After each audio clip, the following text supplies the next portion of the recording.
Welcome to Mysteries, Histories and Now. This week it is episode 2, and for this episode we're going to be talking about offence. So it's a bit of a sensitive topic, but I think it's quite important. So first of all, offence is a funny thing. Offence is taken, not given. So if we look at words, for instance, in my opinion, no words are offensive. Words are literally just sounds we make with our mouths, and they're sounds that we have decided should be uttered in a certain sort of sequence and tone and pitch that makes communication relatable and people can understand what one another says with these sounds. And that's it. That's all words are. So why are words offensive? Well, they're not, but offence is something that's taken, so people find things offensive. The words themselves aren't actually offensive. And this is where it gets really difficult. So people have a completely different experience to everyone else, almost completely unique, even brothers and sisters in the same household, to almost anyone else ever. They have these completely unique experiences in their lives that build up the character that they're going to be or will be or are. So there's events that are going to happen throughout your life where it could be something as silly as, someone jumps out at you in the dark and then suddenly you're a little bit frightened of the dark as a child. And you build up these patterns and these things that ultimately develop your character.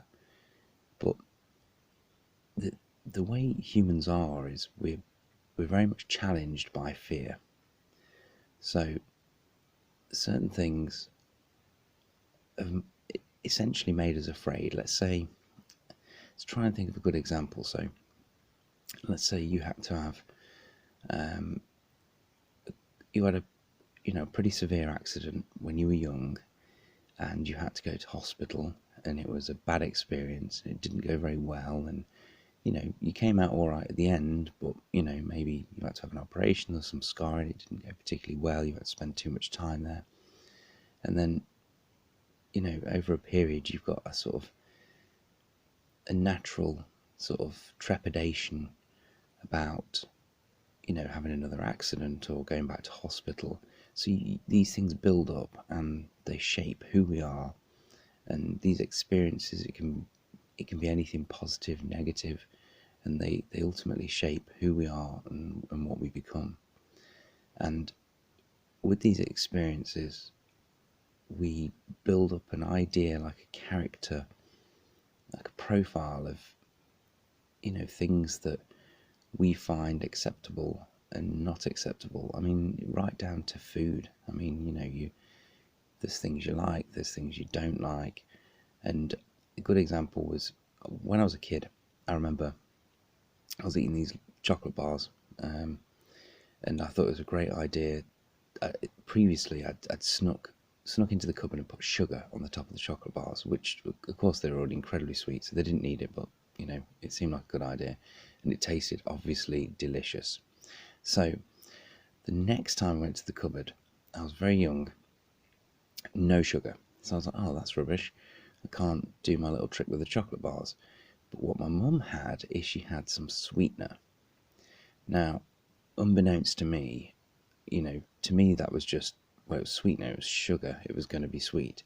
So I put it on top of the chocolate bars as I did before, and it obviously tasted revolting, tasted nothing like sugar. It was really sort of pungent, acrid, just not very nice, especially the old school sweetener. It wasn't very nice, and as a result that put me off sweetener forever. So just the taste of it, it just kind of imprinted this memory, because I think taste and smell are really unusual in the fact that they're really intrinsically attached to memory. So anyway, where I'm going with this is, so you built up over the years in various ways, and then you built up with people and influences, whether your parents are good or bad, or tried hard or didn't, ultimately they're going to influence you and how you shaped and how you become, and you're going to take on some of their opinions, and you can take on opinions of culture around you and things like that. So you built up, and then there's certain things that people may say or do that you're going to find disagreeable, and it's at that point that you sort of reel back and you go, actually, I don't like what that person said, or I don't like what that person's done, or how they've acted. And that's really what offence is, I guess. So it's not even. So I'm going to say something really controversial. So let's take a crime. So if we put words to the side for a minute and say, okay, committing a crime, or as we say, committing an offence, well, surely that's offensive. That is an offence.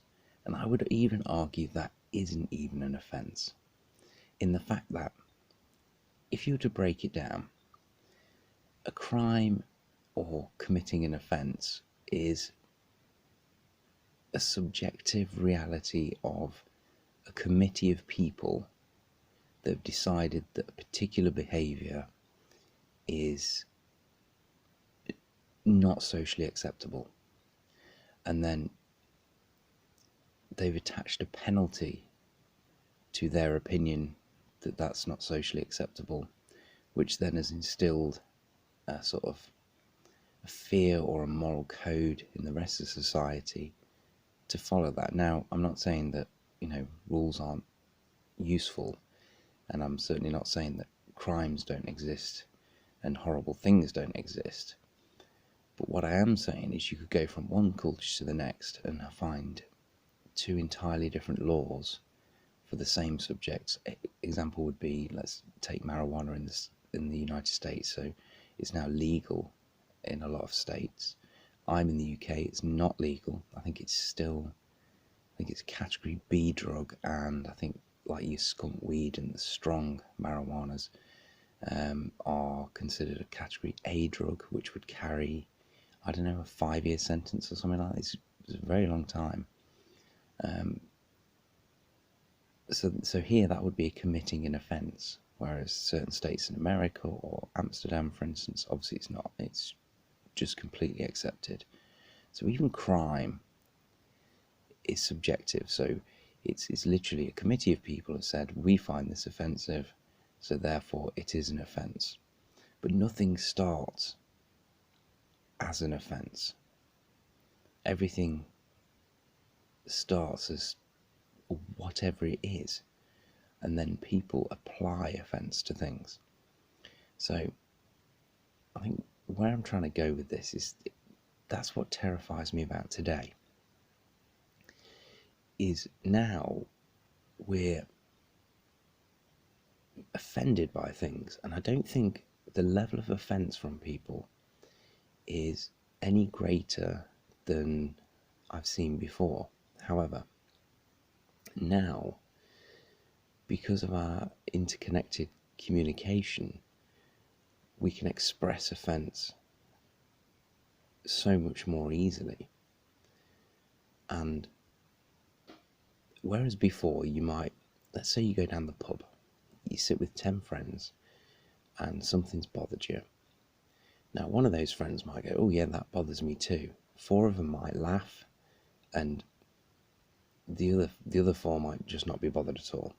So it happens, gets discussed very briefly, brushed under the carpet. Now, if you put yourself on the internet and express offence at something, so that 1 in 10 person that you spoke to in the pub could now be, I don't know, 100 out of 1,000, or 1,000 out of 10,000, or 100,000 out of 1,000,000. So 100,000 people agree with you. Suddenly, you get these massive delusions of grandeur that your point is just so profound, and so many other people agree that it absolutely must be the case. Because what you're not doing is putting the perspective of the numbers in place. So actually, it's still a small fraction, but because these are numbers that you would normally find difficult to comprehend in a social environment. I mean, there's not many people aside from, performing artists or huge comedians or huge movie stars who would capture the attention of 100,000 people in, say, like one room, like a stadium or something like that. That happens to a very few people. But online, it looks like you've captivated the attention of that many people, and in some respects you have. But it might be that, someone's like, yeah, I agree, and it's a fleeting comment, and they might look at something different all day long and never revisit the thing you were originally talking about. But to the person who originally put it, it then becomes a bit like a crusade. Like, yeah, 100,000 people agree with me.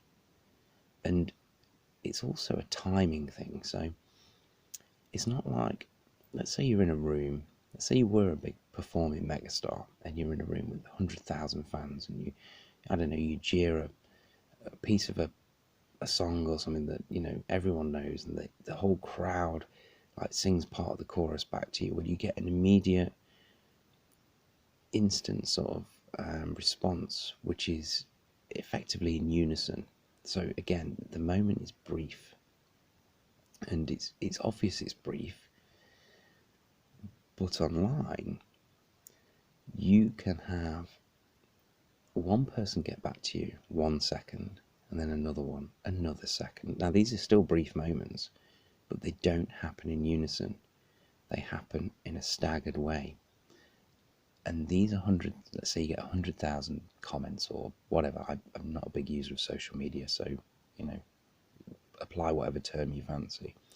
But let's say you get 100,000 likes or comments or shares or whatever, and this happens over the course of a month, then it looks like this thing's been going on forever.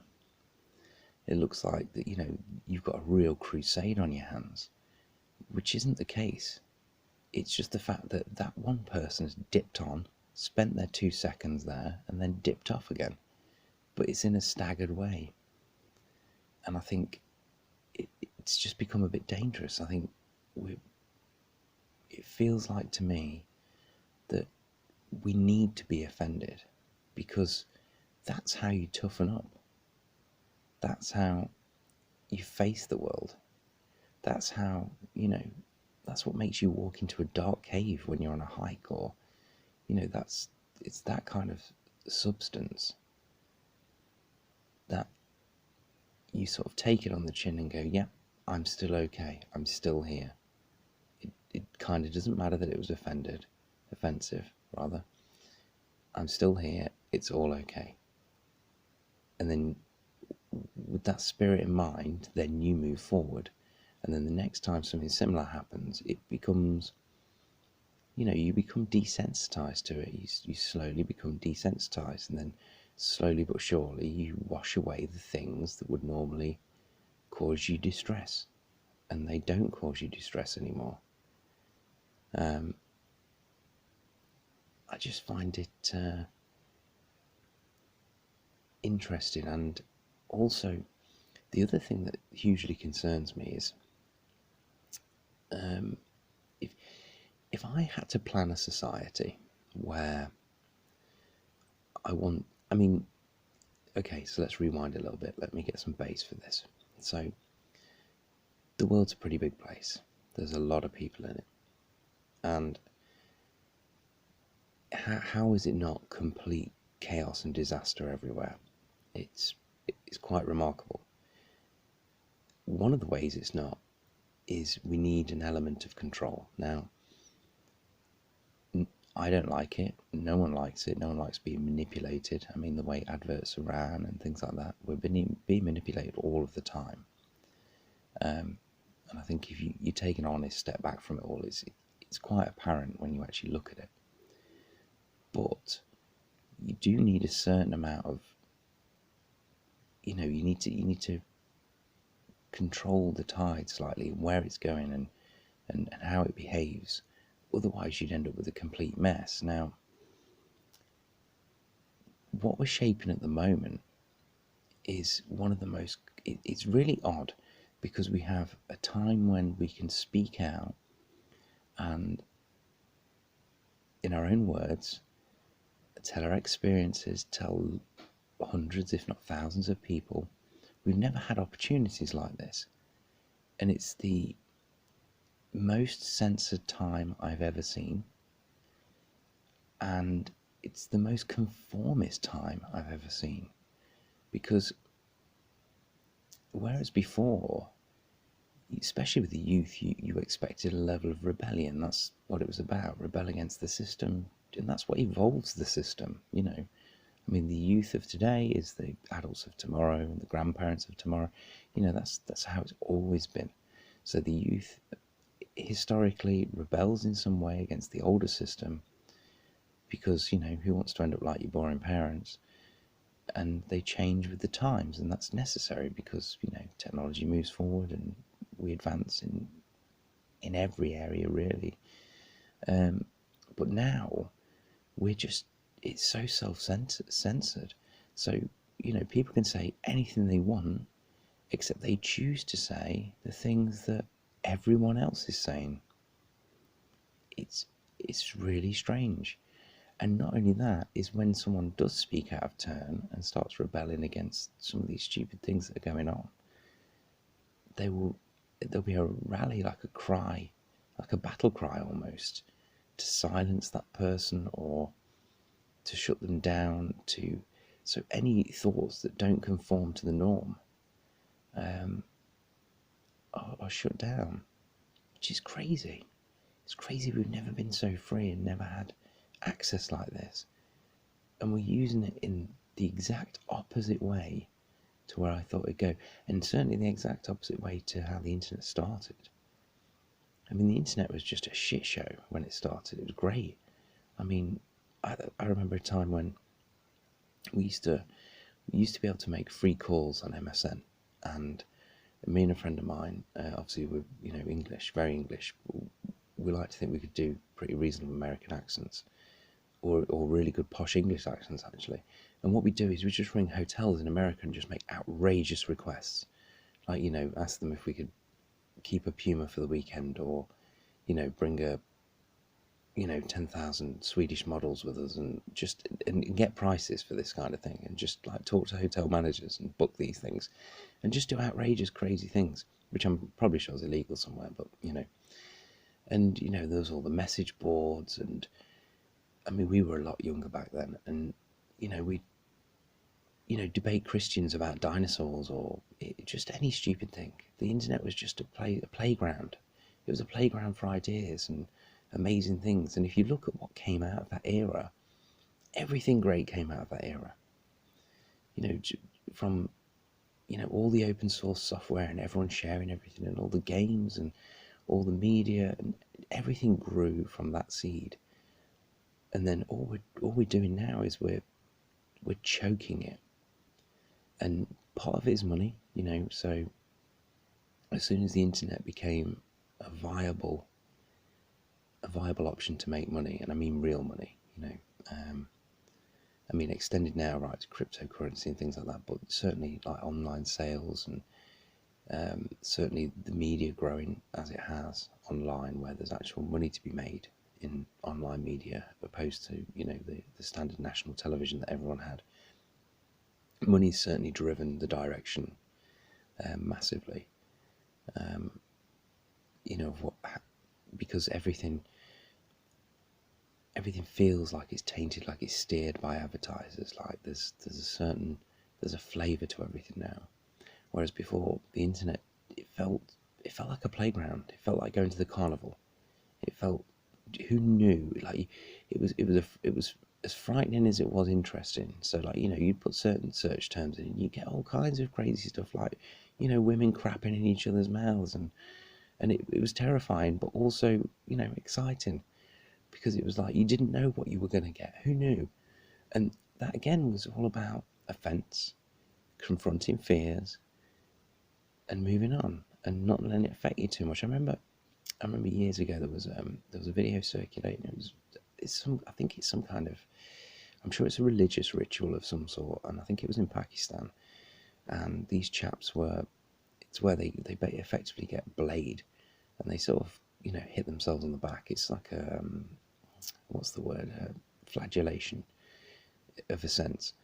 And except in this case, this guy, he had an immensely sharp sword. I don't know if he realised just how dangerous it was, and he just hit himself in the back. And he was, I wouldn't say he was a big fat guy, but he was, he had a bit of lumber on him, and it cut the biggest gouge in his back. I mean, from shoulder to like the base of his back. And of course, he just looked like he'd split in two, like down to bone. And people had rushed in, and to be honest, it haunted my dreams. That thing, it was awful. I certainly didn't want to see it again. I was like, that's just a terrible thing to happen to anyone. But you get over it. You move forward, and that's what the internet was like. It was a carnival. So as much as like any good old carnival, there's all the spectacular things, the acrobats, and all the amazing stuff going on. But then there's also the freak show, and that was the internet. Except now it's not like that. Now it feels like a pre-organised day out, like a tourist guide, where we'll go and we'll show you the lovely cathedral, and we'll show you the little plaques that we've put up, and then we'll quickly march outside. But we're not going to show you the secret wine cellar and the dungeon below where all the interesting stuff happened, because that just doesn't suit our tour. That, you know what I mean? That's the kind of thing. That's the way it's gone. And then I feel like there was definitely a rebellion, like a resurgence, and it was a weird one because the internet. So without getting to boring technical details, essentially it's just nodes. Then they're nodes of computers that have information on them that's constantly communicating. That's it. And then we have the advent of the dark web, which of course isn't a thing. There's not really a dark web. It's not a different thing. It's just masked and securely hidden in a way that it's separate from the mainstream search engine things that people would normally get. And instead of people understanding how it all works, it was very much presented in a way of, oh, this is a very dangerous, evil place, and it's separate, and like some kind of weird entity had created it, and it spawned from hell, or it was just dead strange from someone who'd used computers forever and had a decent understanding of how the internet came about and how it all works. It was just so strange the way it was all presented. It was very fairy tale. It was very, here's a baddie, and you've got your baddie now, and this is why you should follow the light. We're going to decide what the light is. So, yeah, that all ties in with Offence, I hope. But I think people need to start being a bit less offended. In fact, no, let me rewind on that. Don't be less offended. Just learn from your offence. Learn from what you've taken offence from. So, you can be offended. Things are supposed to shock you. Life's shocking because it's unusual. It's not even shocking because life's bad. It's shocking because life's unusual. It's unexpected. You don't know what's going to happen. And you can't, you know so very little. And people think they know a lot, but we don't. We don't know. I mean, there's so many experiences like that people have. Have I ever been bitten by a snake? No, I haven't. So I don't know what that experience is. So if that happened to me, that would be a shock.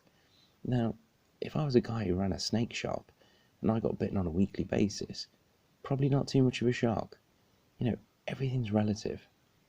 So we don't know a lot. And we don't experience a lot. We may think we do, but when you look at the whole length and breadth of experience of everyone ever in the world, we experience very little. We experience like a tiny microcosm of it.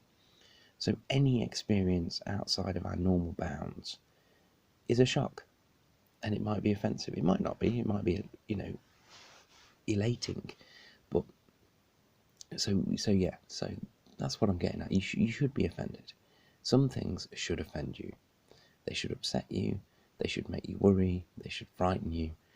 That's normal. But it's how you deal with it. What's not normal is to go, that offends me. Everyone agree with me. We've got to stop that thing existing. That's not normal. What's normal is saying, yeah, that offends me, and I will find a way to cope with it. In the same way that when you have a small child, like, 2, 3-year-old, and they have a tantrum because they can't have something they want. And the way to deal with that tantrum isn't to immediately give them what they want, because you're not teaching them anything about the structure of the world. Because if you have a tantrum in the street for anything, you'll get some funny looks at best. At worst, I don't know, maybe arrested, maybe, who knows, punched. That's not how the world works. You don't just scream and kick and get what you want, typically. So what you teach a child is you deny them of what they want until they can calm down. You can reason with them, you can have a conversation about it, and you can discuss the missteps they might have taken and how better to get what they want. So, like, well, if you behave and you didn't do this thing, or you didn't behave this way, then we could negotiate and you can get what you want. And then what they essentially learn is how to work for something, and how to how to earn something. That's what they're learning. Except now, the behaviour that I hope most parents, but God knows, I mean, we got here somehow, so clearly there's a lot of parents who miss the mark. But now what we do is we treat 20-year-olds, 30-year-olds, college graduates, high school students, we treat them like the 3-year-olds, and they scream and kick, and we give them what they want, which doesn't teach them a thing about life and how to earn anything. So you scream and kick about something and you get the result you want, and then you might do it again, and then, like the boy who cried wolf, the third time, no one's interested. And then all of a sudden your whole life and worldview is a mess. It doesn't make sense anymore, because you weren't given the proper structure, you weren't given the tools how to deal with those situations. So suddenly you've got all this fear and anxiety and things you don't like, and you have no coping mechanisms to shape yourself into a person that could cope with those things and face them. So it's pretty terrifying. So offence it's a surprise. It's a revulsion. It's an interesting little thing that comes along that you don't expect, that you don't have the tools immediately to deal with. So example would be, you're walking down the street, you see a man over the road, he sticks his tongue out. Slightly unusual, maybe, but not really offensive. You see a tongue every time someone speaks. It's pretty normal. You might stick your tongue out at your children as a joke or whatever. It's fairly normal. Now you're walking down the street and a man gets his cock out. Even more unusual, and some people are going to be offended by that. Now, would I steer clear of that guy a little bit? Probably. Would I be offended? Not greatly. It might make a funny story. I can imagine some people would be massively offended. But then, at the same time, we'll have a nudist beach where everyone's got their cock out, and we'll actively promote that as a sort of spiritual healing, like something that shouldn't be shunned, a place that you should be able to go and be free and express yourself. Well, what do we want? Do we want everything both ways? Are we saying, if you stood on concrete and there's buildings around you, no cock? If you were on a sandy beach surrounded by other naked people, cock's fine. It really is stupid when you think about it. I mean, of course, we should have social rules and we should have some kind of structure. That goes back to the sort of chaos and anarchy I was talking about before. If we didn't, I get that. But whilst it might be a bit weird, is it going to ruin your whole day? It shouldn't do. It certainly shouldn't ruin your week or your life, or you shouldn't have to write a letter about it. Now, maybe if you saw the same guy doing this week in, week out, you might say, oh, okay, we probably should tell a police officer about this, or, you know, it's getting a bit weird now.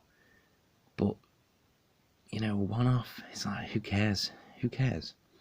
And the other thing is how we, socially, we just have these different, maybe a penis is offensive because it's a penetrative object. It's like an object of, I don't know.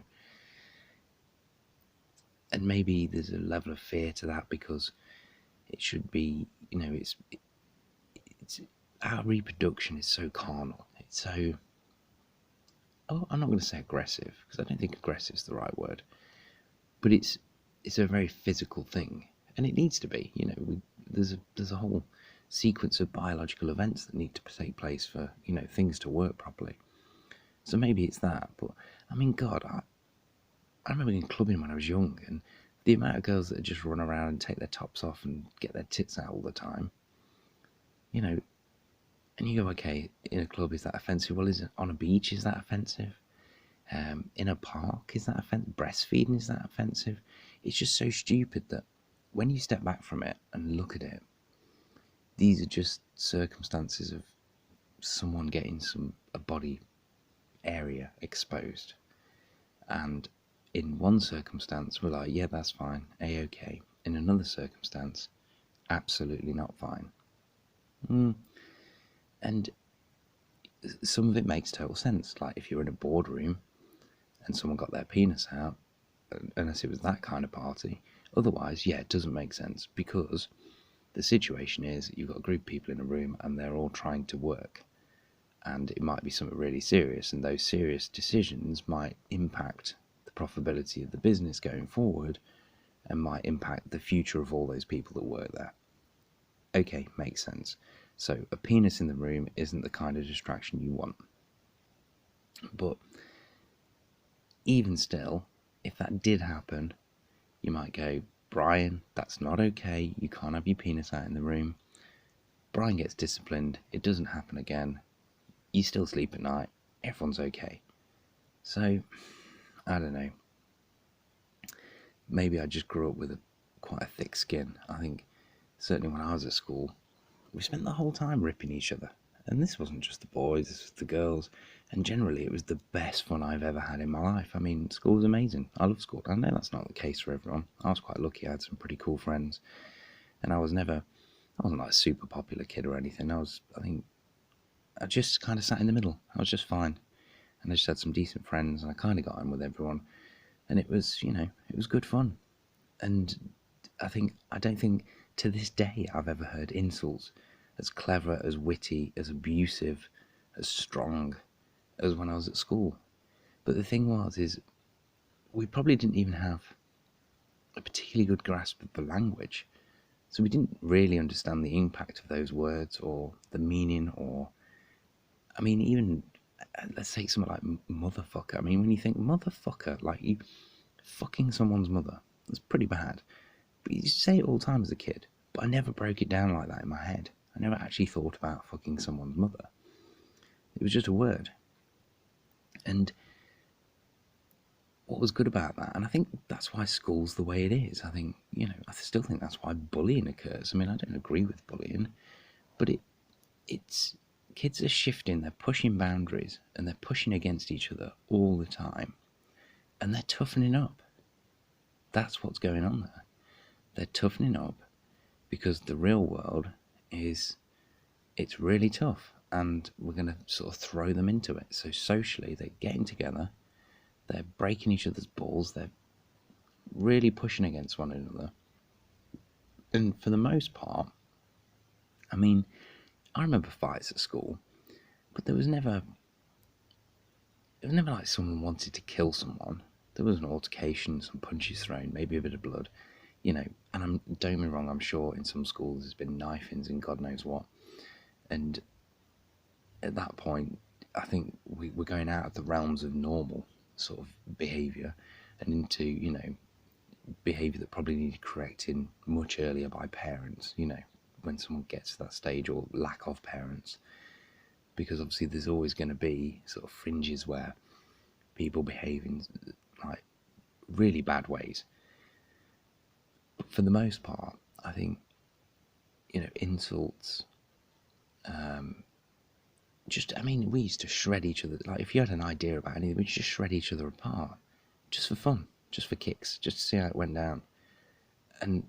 But when we left that environment, when we finished with school, do I think I was more prepared as an adult? I mean, I wasn't an adult at 18, far from it. But was I more prepared? Definitely. Because suddenly, I went to quite a few workplaces where, it was working class men who were, were building things, and all kinds of different areas of work I went into. And, it's raw. It's, jokes from down the pub. And what I can honestly say about all these people, they were good, hard-working, honest people, looking after their family, who would be there for any of their friends, any of their family members, ripping each other all the time. And none of it was meant, or even if it was meant, it didn't matter, because everyone's skin was so tough, it just slid off them. It was just funny. People laugh things off. And I think we've just lost the ability to laugh things off now. Like, there's some things, honestly, I find it difficult, because I look at the internet today, and some of the crazy shit that's going on, I'm in tears laughing. And this is some of the most offensive things that people are finding the most offensive at the moment. And I'm literally crying. And then that crying is then followed by, like, because some of these news articles and God knows what, they'll go on for days. It becomes, I'm like the dying clown or something, because it starts with hysterical laughter and crying at some of these stupid things, to, oh my God, this again, to actual despair, like, that it's still going on. I'm like, really? People haven't got over this yet? It's just, life's tough. Tough things happen. Surprising things happen. Move forward. Get stronger. Learn how to deal with it. And of course, there's going to be situations, let's say car accident, or, being abused in some way. There's going to be some situations that you just simply can't get over yourself. And that's exactly why you need to, I think you need to have these tough skins and these rapports with people where you can say things without fear of being chastised or offended, because then all of a sudden, when something bad really happens, you can fall back on those people. Because when you turn to those people and say, look, no, this is serious this time, I've got an issue, they're going to listen. Because you've done all the jokes, you've already said everything that would surprise one another. So then, when something serious does happen, the serious thing is the genuine surprise. And then people will pay attention. And if you've got good friends, good family, good support, which you will have if you behave in that way, and you encourage yourself to be stronger and take it more on the chin, and, embrace more ideas from people, naturally that occurs. Then when you genuinely need the help with something, and it's happened to myself, those people are there. Because it's a different surprise then. It is something surprising. Because what becomes apparent is, when you've all done these, said things, done things that, by today's standards should be offensive, but really aren't, and this is your day to day, and this is how it's been, then when something, truly awful happens, or something, it steps out of those boundaries, and everyone's skin's so tough, and they're so used to, they know then it's shocking, they know it's important, they know it's real, and then people reciprocate in that way. Whereas if everything in your life's a massive drama, like every tiny thing, people are tired, they're fatigued. It's difficult to listen to someone who's in drama every 2 seconds. So then something serious happens. It's quite hard to take them seriously because you've destroyed the scale. So if you're the kind of person that kind of walk off a duck's back, it doesn't matter, I'll push on, I'll get along with it.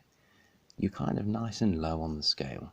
Then something serious happens, and it's really high up on the scale, and it's affected you emotionally properly this time because it's something so surprising, so shocking, like the death of a spouse or something awful. Then people see that because they've got a measure, and they go, wow, this is out of character, we can step in and help. But if you're always running at peak offendedness at everything, then there's nowhere to go. I liken it to my children. So I absolutely adore my children. I live for making them happy and making sure they're cared for and making sure they're educated. But believe me, I'm reasonably tough at times. So I always go for the firm but fair approach. So my children can have everything out of me. They can have all my time, my attention. But if they step out of line, then that ends fairly rapidly. And that's how I've always taught them. And I've got beautiful children. They're all massive overachievers. They can all take a joke. They've all got great sense of humour. And the reason why I liken it to children is because when my children make a mistake or do something wrong, obviously there's a level of discipline there. And the level of discipline goes something like this. So I always tell them what the mistake is and explain why it's bad, or why they shouldn't do something, or why something's dangerous. And we can have a conversation. It's calm. I might be angry, or it's more of a faux anger because, essentially it's put on. Because I remember what I did when I was a kid. We all do. So, of course, I can forgive my children immediately of some of the silly things they do because that's what kids do. They're trying out the world. They should be trying out the world. That's the point. But what I reserve is shouting. I don't shout at my children. But if I do shout, if I have to shout, let's say one of them's going to do something particularly stupid and dangerous and I need to intervene immediately, and I shout, they are statues immediately because they don't hear their dad shout. So it's a massive shock. So the effectiveness of that shout is incredible. So parents that shout at their children all the time is massively ineffective. It's exactly like the drama thing. You're already starting at the highest baseline. There's nowhere up from there. Whereas my baseline's super low all the time. It's logical, it's let's talk things through, and I don't mean in a hippie way, in namby-pamby, you can have anything kind of way. It's not that at all. It's let's explain things and understand why you did something wrong, and I'm firm about it. But if I have to shout, and I shout, because it's unusual, and it's so far off the normal low baseline, it's a shock, and it's hyper effective. Because people will pay attention to a difference like that. Another example is if you swear all the time. Swearing is really useful. It can highlight situations, it can add impact to a sentence. But if you swear every other word, you've got nowhere to go. There's nowhere to add impact. You're already swearing every other word, so it just falls flat on its face. Whereas if you don't swear very much at all, and then suddenly you swear in a meaningful way, it could be like the punchline to a joke, it could be because you're in pain, it could be, then suddenly ears prick up and it's out of character and people take notice, and then it accentuates the speech and makes it more interesting and makes it more impactful. So should people be offended? Yes, we can all be offended. Should we try our best to get over it and face it? 100%. Otherwise we're setting our baseline so high, being offended at everything, you have nowhere to go. So when something truly offensive happens, and it's gonna come, because at the moment we're so conformist as a society, our governments are taking away every right and privilege we've ever worked or strived for. Well, not us personally, that's the worst part about it. Our heritage, our families have strived for in the past. to get us the things we have today.